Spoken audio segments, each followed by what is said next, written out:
আমার এই দাবি মানিব লাগিব আমার রাস্তা পানি যাওয়ার রাস্তা খুলি দিয়ক পানি যাওয়ার রাস্তা খুলি দিয়ক কাপ্তান বিভাগ হাই হাই কাপ্তান বিভাগ হাই হাই অবৈধভাবে বিল বন্ধ কর ফিশারি বন্ধ কর অবৈধভাবে বিল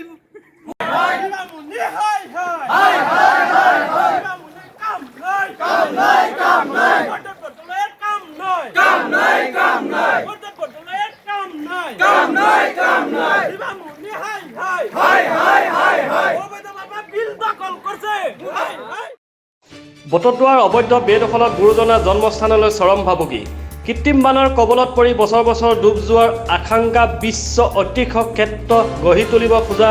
জগতগুৰু জন্মস্থান গুৰুজনাৰ জন্মস্থান বটদ্ৰৱালৈ এই ভয়াৱহ দুখবৰ কঢ়িয়াই আনিছে অবৈধ বেদখলে ৰাজ্য চৰকাৰে 958 বিঘা ভূমি বৃহৎ উচ্ছেদৰ জৰিয়তে বেদখল মুক্ত কৰিছে যদিও বৰ্তমান একাংশ জলাশয় ভূমি অবৈধ বেদখল কৰি বৃহৎ পুখুৰী নিৰ্মাণ কৰাৰ ফলত গুৰুজনাৰ জন্মস্থানৰ লগতে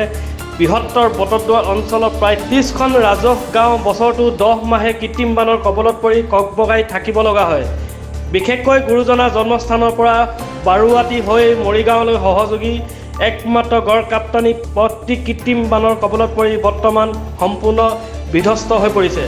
যাৰ বাবে গুৰুজনাৰ জন্মস্থানলৈ অহা ভকত বৈষ্ণৱৰ তীৰ্থযাত্ৰাত আহুকাল পৰিস্থিতিৰ সৃষ্টি হৈছে বৃহত্তৰ অঞ্চলৰ জলাশয় ভূমি লগতে ৰৌমাৰী বিল কুজি বিল কালভাৰ্ট আৰু দলঙৰ দুয়োপাৰে অবৈধ বান্ধ দি বৃহৎ পুখুৰী নিৰ্মাণ কৰাৰ ফলত বৰ্তমান কৃত্ৰিম বানৰ কবলত পৰে 20খনতকৈ অধিক গাঁও এই লৈ ৰাইজে বাৰে আবেদন নিবেদন কৰি আহিছে যদিও চকুমুদা কুলি ভাওত স্থানীয় প্ৰশাসন যাৰ বাবে ৰাইজে প্ৰতিবাদ সাব্যস্ত কৰি বিলসমূহ বেদখল মুক্ত কৰাৰ লগতে পথছোৱা পুনৰ নিৰ্মাণ দাবী জনায় হয় আমাৰ চালনাবুৰী ভেৰভেৰী যিটো বিল আছে আৰু বিলৰ পৰা আমাৰ যিটো ব্ৰিজ আছে ব্ৰিজৰ পৰা আমাৰ আহোমগাঁও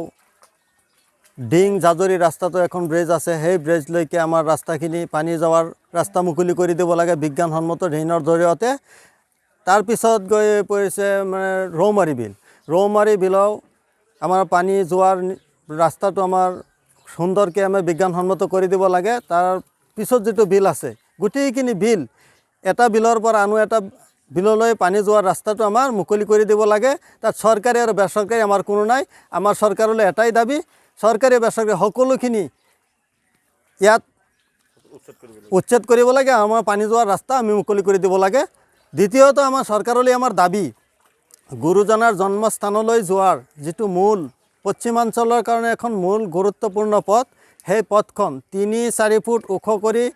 কৰি দিয়াৰ কাৰণে আমি 2021 চনতে আমি দাবী উত্থাপন কৰিছিলোঁ সেই দাবী আজিও আমাৰ অটল আছে আৰু চৰকাৰলৈ আমাৰ অনুৰোধ এইটো ৰাস্তা যাতে সুন্দৰকৈ ধুনীয়াকৈ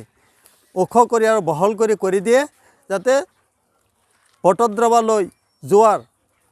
ৰাস্তাটো মানুহৰ ধুনীয়া হয় আৰু বটদ্ৰৱাৰ সৌন্দৰ্যৰ লগত এইটো ৰাস্তা কিন্তু জড়িত হৈ আছে আৰু যদি চৰকাৰে এই কৃত্ৰিম বানপানী ৰোধ নকৰে আপোনালোকৰ জৰিয়তে আমি চৰকাৰক অৱগত কৰি আছোঁ